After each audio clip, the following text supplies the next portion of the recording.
오늘 우리가 보는 여호수아 8장은 크게 두 파트로 좀 나눠져 있습니다. 1절로부터 29절까지는 여호수아 이제 7장부터 시작되었던 그 아이성 전투가 다시 한번 그 재전투를 하는 장면이 기록되어 있고요. 또 30절로부터 35절까지는 이스라엘 백성들이 에발산에 가서 거기에 제단을 쌓고 또 이 율법을 낭송하는 그 사건이 기록이 되어져서 크게 두 파트로 나눠서 좀 볼 수 있습니다. 먼저 아이성 전투를 다시 한번 보시면 이제 어제 아이성 전투를 1차 전투라고 부른다면 오늘 기록되어 있는 이 아이성 전투는 2차 전투가 되겠죠. 하나님께서 여호수아를 불러서 두려워하지 말고 놀라지 말라고 말씀하시면서 그리고 군사를 이끌고 이제 아이성으로 가라. 그리고 내가 그 땅과 그곳의 백성들과 왕을 너에게 넘겼다라고 이제 말씀을 해주세요. 그래서 어떻게 할 것인가라고 하는 부분들을 이제 말씀하시는 것에 따라 여호수아가 군사들을 이끌고 아이성으로 이제 올라가죠. 3절에 보시면 그때 올라갈 때 여호수아가 함께 했던 군사의 숫자가 3만 명입니다. 그러니까 1차 전투에서는 정탐꾼이 돌아와서 대충 한 2-3천 명 정도면 충분하다고 이야기를 했고, 그래서 그 정도의 숫자 3천 명 정도가 갔다면 거기에 이제 10배에 해당하는 숫자가 이 전쟁을 위해서 지금 나가게 된 거죠. 근데 당시에 이 출애굽 2세대들 가운데서 군사로 선별된 인원이 한 4만 명 정도라고 생각을 한다면 거의 뭐 4분의 3 정도의 인원을 데리고 이 전투에 임한 거예요. 나중에 가면 보겠지만 그때 이 아이성에서 전부 다 죽임을 당한 아이성 사람들 숫자가 12,000명이었거든요.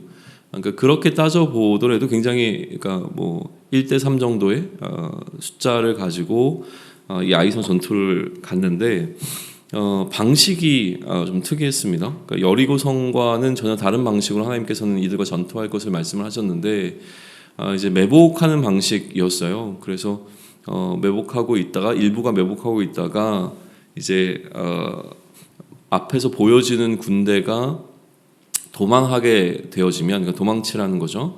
도망을 치게 되면 그러면 아이성에 있는 사람들이 추격해서 그 도망하는 사람들을 따라잡기 위해서 나올 텐데, 그럼 아이성 자체가 비게 되잖아요. 그 비어 있는 곳을 매복하고 있던 군사들이 들어가서 성읍을 점령하라라고 하는 게 하나님께서 그 이스라엘 백성들에게 주신 그 전략이었던 거예요. 그래서 12절에 보게 되면 그 3만 명 중에서 한 5천 명 정도가 매복을 하게 되어집니다. 그리고 2만 5천 명 정도가 이제 아이성의 전쟁을 벌이는 것처럼 갔다가 1차 전투와 마찬가지로 아이성으로부터 이들이 도망치기 시작을 해요. 그랬더니 한번 승리를 맛보았기 때문이겠죠. 이 아이성의 사람들이 굉장히 이제 업된 상태로 이스라엘 백성들을 쫓아가죠.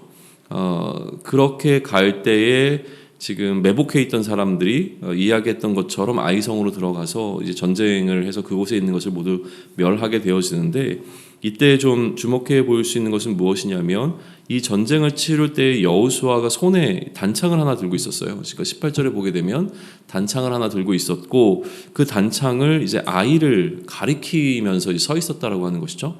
그러니까 이 장면을 보게 되어지면 마치 모세가 이전에 이스라엘의 리더십을 잡고 있을 때 전쟁을 벌이는 과정 가운데서 그의 손을 높이 들었던 것이라든가 이 아멜렉의 전투라든가 이런 것들을 좀 다시 한번 떠올리게 되죠.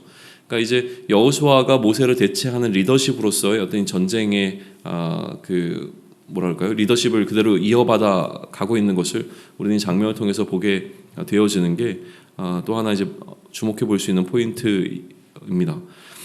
아무튼 이런 방식을 통해서 이스라엘 백성들은 아이성을 이제 함락시키게 되어지고요.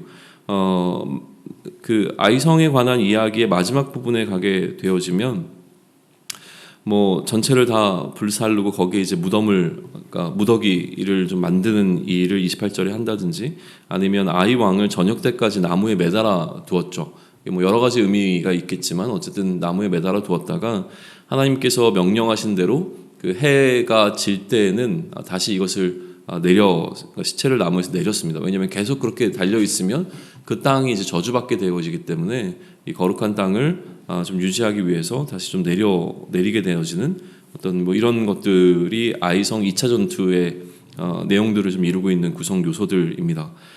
그리고 이어지는 스토리는 이제 이들이 에발산으로 가서 제단을 쌓고요. 그리고 이 제단을 쌓고 난 다음에 31절에 보시게 되면 모세가 이전에 명령했던 것처럼 또 율법책에 기록한 대로 쇠 연장으로 다듬지 아니한 돌을 가지고 제단을 만들었다 이렇게 기록이 되고 있어요.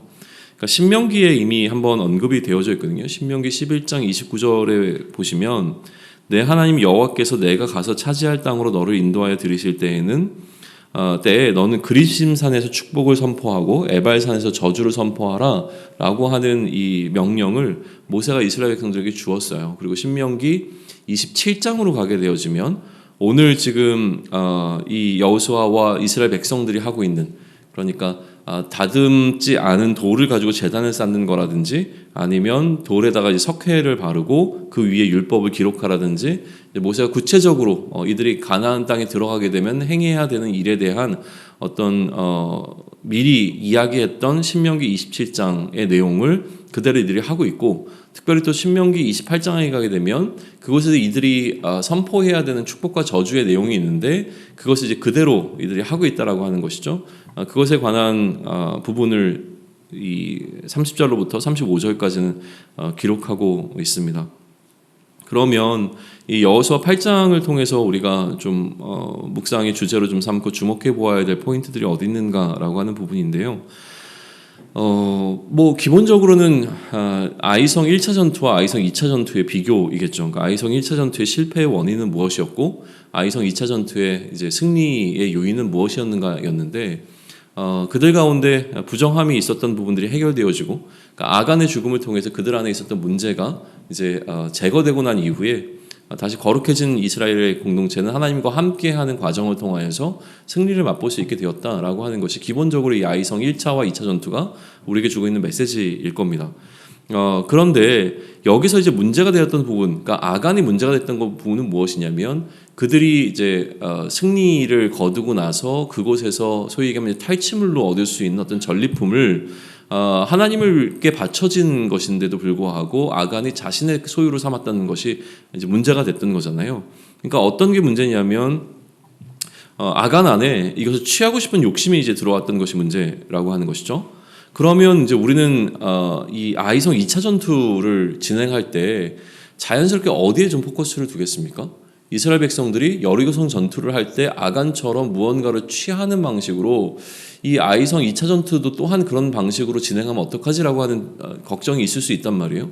그런데 이 아이성 전투를 지시하자마자 하나님께서는 2절에서 무슨 얘기를 하시냐면 가지라고 말씀을 하세요. 오히려. 그러니까 이 부분이 굉장히 좀 우리가 좀 묵상해 봐야 되는 어떤 포인트가 될 거라는 생각을 합니다. 그러니까 소유 자체가 그런 문제가 되는 건 아니었던 것 같아요. 소유 자체가 문제가 되는 게 아니라 결국 문제가 됐던 건 무엇이냐면 탐심이 문제라는 거죠. 그러니까 아간이 그것을 소유했느냐 소유하지 않았느냐. 예를 들어서 여리고성 그 싸움에서 아간이 그 여리고에서 탈취한 것을 자신이 소유하지 않았다라면, 그죠? 근데 이미 이 아이성 전투를 통해서 얼마든지 가질 수 있는 여지가 좀 열렸을 거란 말이죠. 근데 그것을 알지 못했기 때문에 사실은 이 첫 번째 전투에서 무언가를 가지려고 했던 그 탐심 자체가 소유하고 있는 것을 뛰어넘어서 이 탐심이라고 하는 것이 하나님의 뜻을 거스르는 것이 되어졌기 때문에 이것이 문제가 됐다는 거죠. 그럼 결국 이제 문제는 가지고 있느냐 가지고 있지 않느냐의 문제가 아니라 하나님을 대해서 이 한 사람의 어떠한 태도를 갖고 있느냐는 태도의 문제로 이 사건을 좀 바라볼 수 있게 되는 거예요. 그러면 하나님을 향한 태도라고 하는 그 이슈 속에서, 그 프레임 속에서 오늘 본문을 다시 한번 바라보게 되면 조금 더 보이는 것들이 있습니다. 뭐냐면 여리고성 전투에서 이제 첫 번째 승리, 그것도 단 한 번도 실제로 어떻게 뭐라 그러죠? 어떤 물리적인 힘을 가하지 않은 상태에서 성이 무너지는 것을 경험했던 이스라엘 백성들, 그리고 그들이 들어가서 완전히 이제 여리고성을 정복하는 이 과정들이 굉장히 순조로웠던 것을 경험했던 이스라엘 백성들에게 충분히 흥분할 만한 요소들은 다 있었던 것 같아요. 그런 의미에서 지금 많은 사람들이 그러니까 해석하는 것처럼 이 아이성 전투를 1차 전투를 바라보게 되어지면 하나님의 지시가 지금 나오지 않는다는 거거든요. 아이성 1차 전투에서의 특징은 하나님의 명령이 그 전투 가운데 등장하지 않고, 아이성 2차 전투에서는 하나님께서 분명하게 여호수아에게 어떻게 전투하라고 하는 그 전략을 알려주신다라고 하는 두 가지 차이점이 있다라고 한다면, 그 두 가지에서 차이가 있다라고 한다면, 그러면 1차 전투 같은 경우에는 이스라엘이 굉장히 흥분한 상태에서 그들이 스스로 무언가를 할 수 있을 법한 어떤 상황으로 이 아이성 전투에 임했던 것이 아닌가라고 하는 그 해석에도 어느 정도 무게는 좀 실어볼 수 있을 것 같습니다. 그런데 저는 이제 거기에 더 포인트를 둬서 묵상하고자 하는 것이 아니라요. 제가 제안하고 싶은 묵상의 포인트는 뭐냐면, 아이성 2차 전투 후에 에발산에서 있었던 사건이에요. 그러니까 아이성 1차 전투에서는 실패를 했고, 아이성 2차 전투에서는 다시 전쟁의 승리를 경험하고 난 이후에 이들이 에발선으로 바로 갔단 말이죠. 에발선으로 가서 이들이 무엇을 했는가라고 하는 거예요. 이미 모세는 가나안 땅에 들어가면 이런 것들을 행하라고 이스라엘 백성들에게 알려줬죠. 그러면 이스라엘 백성들이 처음 가나안 땅에 들어가서 승리를 맛보고 그 땅을 점령하게 된 사건은 바로 여리고성 싸움이란 말이에요. 아이성 싸움이 아니라요. 그럼 여리고성 싸움을 싸우고 난 다음에 이들이 가장 먼저 했어야 되는 일은 무엇이냐면, 이 모세의 이야기를 기억하고 그리스산과 에발산으로 갔어야 하는 것이라고 하는 것을 우리는 한번 생각해 볼 수 있는 것이죠. 그런데 이들은 에발산으로 가기보다 어떤 것을 선택했냐면, 바로 아이성을 정복해버리자 라고 하는 선택을 했다라고 하는 거예요. 그리고 패배를 경험하고 굉장히 괴로워했습니다. 그리고 이 패배의 원인 때문에 요인이 되었던 아간은 죽음을 맞이하게 되는 거잖아요. 그리고 아간의 죽음 이후에 다시 2차 전투가 벌어지게 되는데, 2차 전투에서는 이들이 승리하게 되죠. 그리고 이 2차 전투에서 승리를 하고 난 다음에 이들이 보이는 두 가지 주목해 볼 만한 태도가 있어요. 첫 번째 태도는 뭐냐면요, 이 아간의 사건 때부터 이들이요, 자꾸 이제 돌로 뭘 쌓아버립니다. 그러니까 돌 무더기를 만들어요. 아간을 죽이고 난 다음에 그 악을 골짜기에다가 돌로 무더기를 쌓아버린단 말이죠. 그리고 이 아이성 전투가 끝나고 난 다음에 오늘 본문을 좀 보시게 되면 28절 보세요. 여호수아가 아이를 불살라 그것으로 영원한 무더기를 만들었더니 오늘까지 황폐하였으며, 그러니까 아이성을 불살른 그 나머지를 가지고 돌 무더기를 만들었다는 거예요. 그리고 29절에 보게 되면 그가 또 아이 왕을 저녁 때까지 나무에 달았다가 해질 때에 명령하여 그 시체를 나무에서 내려 그 성문 어귀에 던지고 그 위에 돌로 큰 무더기를 쌓았다라고 이야기를 하고 있어요. 그러니까 뭐가 지금 반복해서 강조되고 있냐면 돌 무더기를 쌓고 있는 거예요. 그럼 이스라엘 백성들이 지금 요단강을 건너오자마자 이들이 했던 행위가 하나 있거든요. 뭐냐면 그들이 건너왔던 요단강에서 12개의 돌을 가져다가 이 돌로 무더기를 쌓은 거예요. 그것을 왜 쌓았냐면 기념하기 위해서죠. 나중에 후손들이 바라보면서 도대체 아버지 그 돌이 쌓여있는 이유는 뭐예요라고 얘기했을 때 이 요단강을 건너왔던 사건을 그들에게 설명해 주기 위하여 기념이 되는 기념돌로 세웠단 말이죠. 근데 지금 그것과 동일한 비중으로 무더기들을 계속 쌓아나가고 있는 것을 우리는 보게 되어집니다. 그러니까 이 무더기가 갖고 있는 의미는, 돌 무더기가 갖고 있는 의미는 무엇이냐면 기억하고 기념하는 것이죠. 그럼 이들은 도대체 아간 위에 쌓여있는 그 돌과 아이성을 정복시키고 나와서 쌓은 그 돌, 그리고 이 아이성의 이 왕을 죽이고 난 다음에 그 위에 쌓았던 이 돌을 통해서 무엇을 기념했겠냐는 거예요. 아이성 전투를 당연히 떠올렸겠죠. 요단을 건너는 사건과 마찬가지로 이 아이성 전투, 또 여리고성 전투를 떠올렸을 겁니다. 여리고성 전투에서 그들이 여리고성 전투에서 그들이 어떤 문제가 있었는가? 그 문제의 요인은 아간이었음을 기억했을 것이고요. 그것으로 인해서 그들이 경험했던 아이성 전투에서의 실패, 그리고 이들이 어떻게 다시 2차 전투에서 승리했는가, 이런 모든 것들을 기념하고 기억하는 행위들로 이 전쟁을 기념하려고 애썼던 모습을 우리는 보게 되는 거예요. 이게 이들이 2차 전투에서 승리하고 나서 보이게 되는 어떤 그러니까 첫 번째 행위들입니다. 그리고 두 번째 행동은 무엇이냐면, 전쟁을 마치자마자 이들이 에발산으로 간 것처럼 기록이 된다는 거예요. 전쟁을 마치고 그다음에 연이어서 바로 에발산으로 간 것처럼 이제 보이는 구조가 되어 있는 것이죠. 이것이 실제로 그들이 행한 행동이든 아니면 이 여호수아를 기록하는 기자가 그렇게 의도한 것은 어쨌든 분명한 건 아이성 전투에서 승리를 하고 난 이후에 이 에발산의 사건이 기록되고 있다라고 하는 거예요. 그러면 이렇게 우리는 생각해 볼 수 있습니다. 이들은요, 축복과 저주에 관한 메시지를 이미 들었던 사람들이 언제 들었냐면 모세의 이 설교를 통해서 모압 평지에서 설교를 통해서 이들은 이 축복과 저주에 관한 이야기를 다 들었단 말이에요. 그러니까 어떻게 하나님께서 축복하실 것이며 어떻게 하나님께 저주를 받게 되는가라고 하는 것을 모세의 그 긴 신명기의 설교를 통해서 전부 다 들었습니다. 그러니까 축복과 저주에 관한 이야기, 이 메시지에 대해서는 이들이 이미 들어서 알고 있는 거예요. 그러니까 이론적으로는 이해가 되었을 거예요. 그런데 이제는 경험적으로 알게 되는 겁니다. 어떤 경험을 통해서요?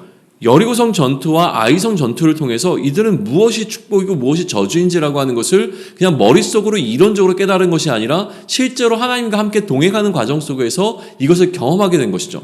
하나님 앞에서 그들이 순종했을 때 경험했던 여리고성 전투의 승리, 그리고 하나님의 명령에 순종하지 않고 불순종했을 때에 차지했던 아이성 1차 전투에서의 패배, 무엇이 축복이고 무엇이 저주이고, 그래서 그 축복의 결과와 저주의 결과가 어떠한가라고 하는 것을 이제 경험적으로 알게 된 이스라엘 백성들이 모세가 이야기했던 이 축복과 저주라고 하는 메시지를 가지고 현실적으로 체험이 된 상태에서 다시 이들은 그러면 이제 어떻게 하냐면 축복을 받기 위한 노력들을 벌이게 되는데, 이 축복을 향한 노력을 하게 되어지는 첫 번째 결정이 이 모세가 명령했던 명령을 기억하고 에발산으로 갔다는 거예요.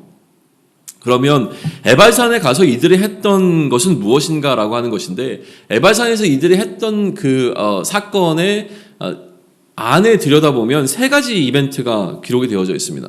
첫 번째는 무엇이냐면 이들이 가자마자 제단을 쌓았다는 거예요. 제단을 쌓는다는 것은 하나님께 예배하기 위한 행위이죠. 그러니까 이 제단에다가 하나님께 예물을 올려드리면서 하나님을 향한 예배를 드려지게 되는 것이고요. 두 번째는 뭘 했냐면 율법을 전부 기록했습니다. 하나님의 말씀을 기록한 것이었죠. 세 번째는 무엇을 했습니까? 그 율법을 낭송했다라고 하는 거예요. 그러니까 이 전체적인 것을 바라보게 되어지면 이 에발산에서 이들이 실질적으로 한 것은 무엇이냐면, 오늘 우리가 하나님께 예배드리시 예배를 드리는 어떤 행위를 하나님 앞에서 한 거죠. 하나님을 기억하고 하나님의 말씀을 이들이 또한 기억하는 이 예배를 드린 것이죠. 그리고 특별히 율법을 낭송하는데 율법을 빼놓지 않고 낭송했다라고 기록을 하고 있습니다. 35절 보게 되어지면 끝부분에 낭독하지 아니한 말이 하나도 없었더라라고 하면서 이제 마무리가 되어져요. 그러니까 버릴 이야기, 또 가볍게 여길 말씀이 하나도 없었다는 거예요. 그러니까 모든 하나님의 율법을 중요시 여기고 그것을 전부 다 이스라엘 백성들에게 들려 다시 한번 리마인드 시키는 이 과정이 필요했다라고 하는 것이, 그것이 얼마나 중요한지를 깨닫게 된 여호수아와 이스라엘 백성들이 하나님 앞에서 행한 행위가 바로 이 에발산에서 이처럼 하나님을 예배하는 예배의 행위였다라고 하는 사실입니다. 우리는 이러한 이스라엘 공동체의 모습을 통해서 그리스도의 공동체 안에 속해 있는 우리를 향한 메시지를 좀 발견해야 될 필요가 있는 것 같습니다. 기본적으로는 우리의 삶에서도 하나님의 동행하심이라고 하는 것이 굉장히 중요하죠. 지금 이스라엘 백성들은 하나님과 동행하는 그 과정이 승리의 승패를 좌우하는 거였고, 하나님과 동행하는 조건이 무엇이었냐면 하나님의 말씀에 순종하는 것이었거든요. 그러니까 우리도 역시 우선 하나님과 동행하는 삶이 얼마나 중요한가를 깨달아야 하는데, 중요한 것은 우리가 하나님과 동행하는 가운데 경험하게 되어진 어떤 승리의 사건들을 통하여서 우리 스스로가 너무 교만해지지 않을 수 있도록 우리를 좀 컨트롤할 필요가 있다라고 하는 생각을 갖게 됩니다. 내가 스스로 할 수 있는 것처럼 여겨지더라도 우리는 분명히 하나님의 뜻을 묻고 분별하는 이 과정을 반드시 거쳐야 할 것이라는 생각을 갖게 되는 것이죠. 하나님의 뜻을 분별하기 위해서는 우리는 말씀을 봐야 하고요. 하나님의 말씀 가운데서 우리가 소홀히 여기는 부분은 하나도 없어야 된다라는 생각을 갖게 되는 것이죠. 하나님의 말씀을 붙잡을 것인가 아니면 나의 의지대로 할 것인가라고 하는 것이 중요한 이유는 그것이 축복과 저주를 나누는 기준점이 되기 때문에 그렇습니다. 내가 할 수 있고 내 의지대로 하는 것이 아니라 하나님의 말씀대로 하는 것이 축복을 가져오게 되는 것이고요. 이 축복과 저주라고 하는 프레임 속에서 본다면 하나님의 말씀을 붙잡는 것이 축복이라는 사실을 우리가 깨달아야 한다는 것이죠. 아울러서 소유하고 있는가라고 하는 것이 중요한 것이 아니라 그 안에 욕망이 담겨 있는가가 훨씬 더 중요한 이슈였다라고 한다면, 그러면 하나님께서는 우리의 행위의 어떤 결과를 바라보시는 것이 아니라 그 행위를 이끄는 우리의 태도에 관심을 갖고 계시다라고 하는 사실을 좀 기억할 필요가 있는 것 같습니다. 다시요, 하나님께서는 소유하고 있는가 소유하지 않고 있는가가 중요한 것이 아니라 이 소유를 하기까지의 과정 가운데 우리의 욕망이 그 안에 투영되어 있는가라고 하는 부분을 굉장히 중요시하게 보셨다는 것을 우리는 아이성 전투를 통해서 깨닫게 되어지는 거죠. 그러면 하나님께서는 우리의 어떤 삶의 행위의 결과를 주목해 보시는 것이 아니라 그 행위의 그 결과를 가져오게 된 그 행위를 이끄는 우리의 태도, 기본적인 태도에 관심을 갖고 계시는 것이죠. 이 태도가 어디에 있는가라고 하는 부분을 다시 한번 좀 기억해 보시면 좋을 것 같습니다. 그러면 우리의 태도를 하나님 앞에 온전하게 세우고 우리가 우리의 욕망을 따라 사는 것이 아니라 하나님의 뜻에 따라 하나님께서 우리에게 허락하신 그 하나님의 말씀의 범위 안에 머무르기 위해서 우리가 해야 될 것은 무엇이냐면 기념비를 세우는 일입니다. 잊지 않기 위해서 돌 무더기를 계속 쌓아나는 것이죠. 그리고 아울러서 예배를 드리는 일이고요. 말씀을 기록하는 것이고 그 말씀을 낭송하는 이스라엘 백성과 같이 이 말씀이 계속 우리 안에서 선포되어지는 일이 일어나야 한다는 거예요. 그래서 우리가 오늘 하루를 살아가는 이 하루 가운데서 하나님께서 우리에게 행하신 축복과 저주가 무엇인지를 경험적으로 깨닫게 되었을 때 그것을 잊지 않고 놓치지 않고 붙잡고 나아가면서 또다시 어리석은 행위를 범하지 않을 수 있도록, 그래서 하나님의 축복 안에 머무를 수 있도록 우리가 애쓰고 몸부림치는 것이 우리에게 필요하다는 말씀입니다. 오늘 하루 우리의 삶에서 무엇이 하나님의 축복이며 무엇이 저주인지를 분별해낼 수 있는 힘이 우리에게 있기를 소망을 합니다. 그리고 우리로 하여금 하나님의 축복과 저주를 경험하게 하신 그 하나님의 일하심을 우리가 기억하고 기념함으로 그것을 잊지 않기 위하여서 몸부림치며 또 하나님 앞에서 우리가 온전하게 세워져 갈 수 있는 한 날이 또 1년을 마무리하는 오늘 우리의 삶이 되기를 축원합니다. 아멘.